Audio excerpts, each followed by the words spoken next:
다음 화제 인물 이 사람입니다. 네, 박근혜 전 대통령의 동생 박근영 씨죠. 네, 지난 이 4월에 검찰에 출석해서 수사를 받았는데 이번에 재판에 넘겨졌다는 소식이 들려왔습니다.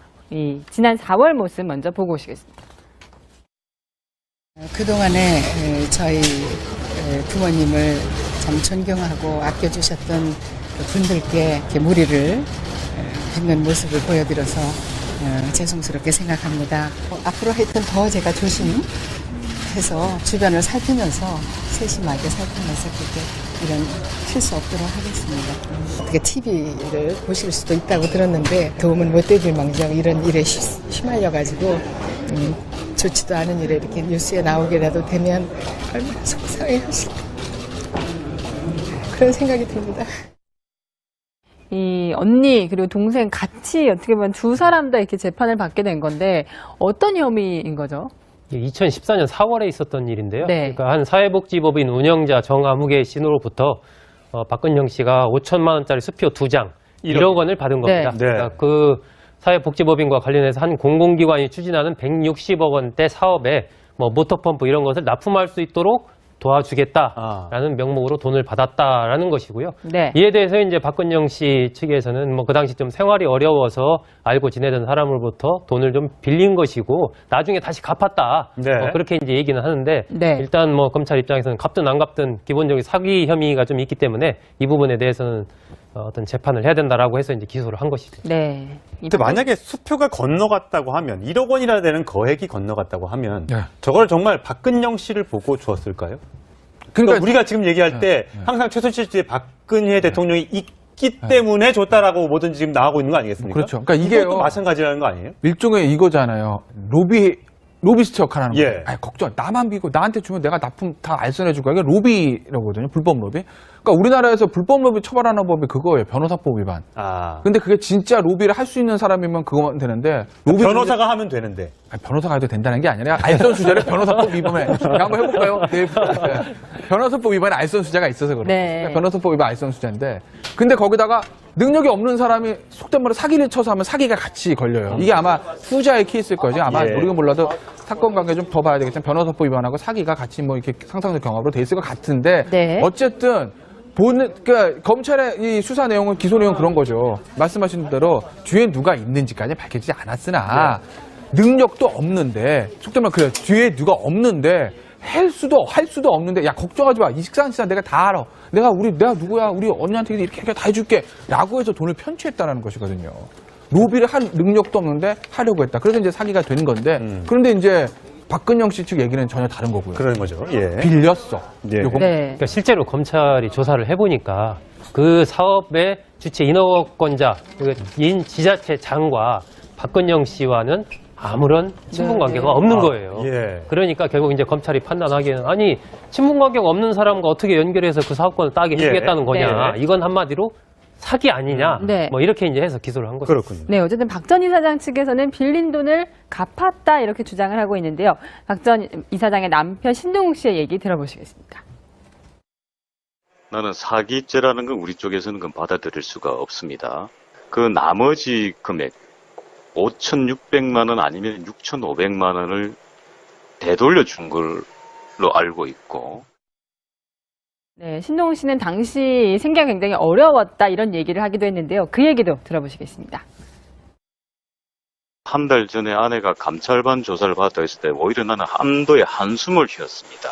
나는 박근영이라는 인물이 왜 이렇게밖에 살아갈 수 없었는지에 대해서 알아봐 줬으면 좋겠습니다.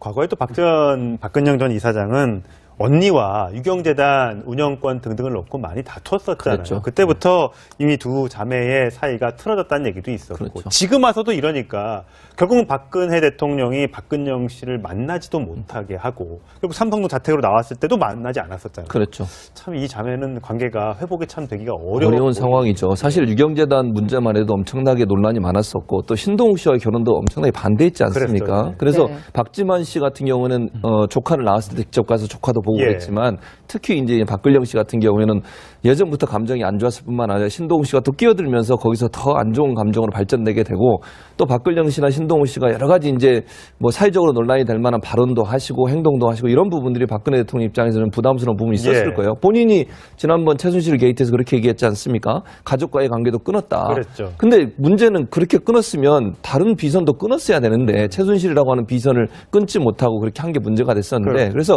박근영 씨와 박근혜 전 대통령의 관계라고 하는 것은 아주 오랫동안 감정의 골이 깊은 관계라고밖에 볼 수 없는 것이고요. 네. 이제 저분이 하시는 여러 가지 행동들을 보면 그냥 툭툭 던지는 말이 사회적으로 엄청난 파장을 일으키잖아요. 예. 사실은 본인의 언니가 대통령이었다고 하면 더 행실을 조심해야 되거든요.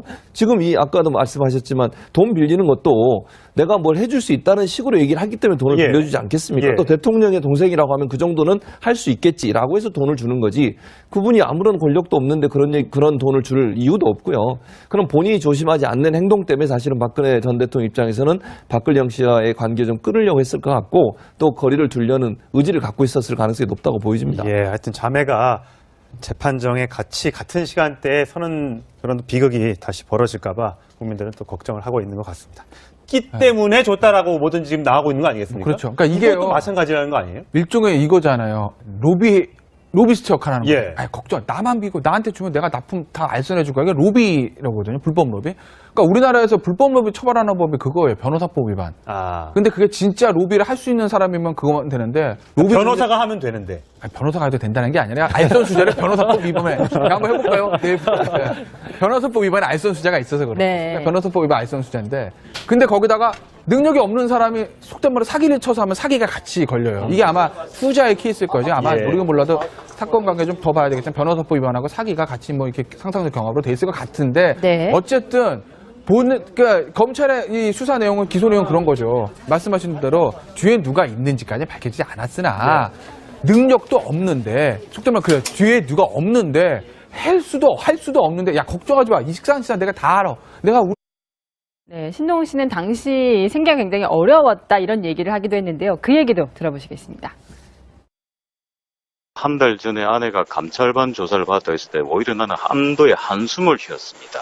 나는 박근영이라는 인물이 왜 이렇게밖에 살아갈 수 없었는지에 대해서 알아봐 줬으면 좋겠습니다.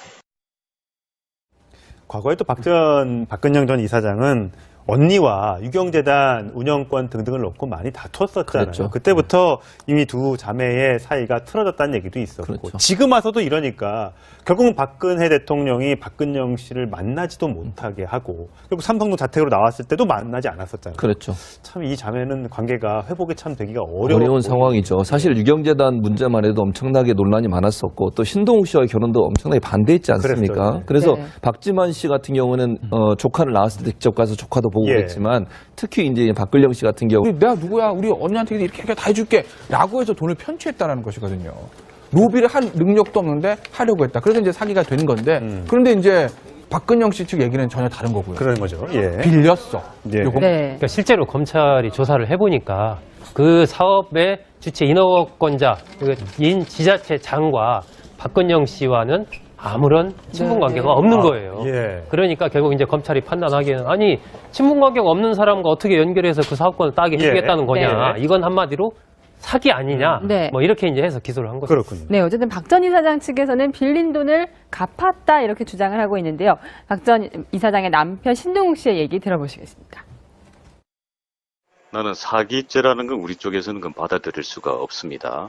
그 나머지 금액 5,600만 원 아니면 6,500만 원을 되돌려 준 걸로 알고 있고 다음 화제 인물 이 사람입니다. 네, 박근혜 전 대통령의 동생 박근영 씨죠. 네, 지난 이 4월에 검찰에 출석해서 수사를 받았는데 이번에 재판에 넘겨졌다는 소식이 들려왔습니다. 이 지난 4월 모습 먼저 보고 오시겠습니다. 그동안에 저희 부모님을 참 존경하고 아껴주셨던 분들께 이렇게 무리를 빚는 모습을 보여드려서 죄송스럽게 생각합니다. 앞으로 하여튼 더 제가 조심해서 주변을 살피면서 세심하게 살피면서 그렇게 이런 실수 없도록 하겠습니다. 어떻게 TV를 보실 수도 있다고 들었는데 도움은 못 되길 망정 이런 일에 휘말려가지고 좋지도 않은 일에 이렇게 뉴스에 나오게라도 되면 얼마나 속상해하실까 그런 생각이 듭니다. 이 언니 그리고 동생 같이 어떻게 보면 두 사람 다 이렇게 재판을 받게 된 건데 어떤 혐의인 거죠?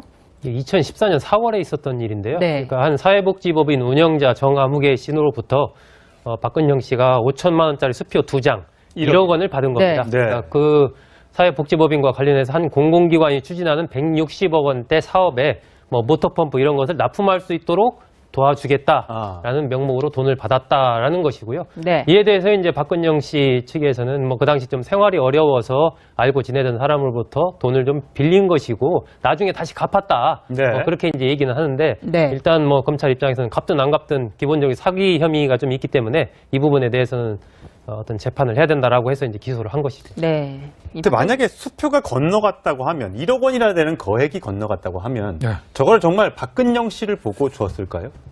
그러니까 우리가 지금 얘기할 때 항상 최순실 씨의 박근혜 대통령이 이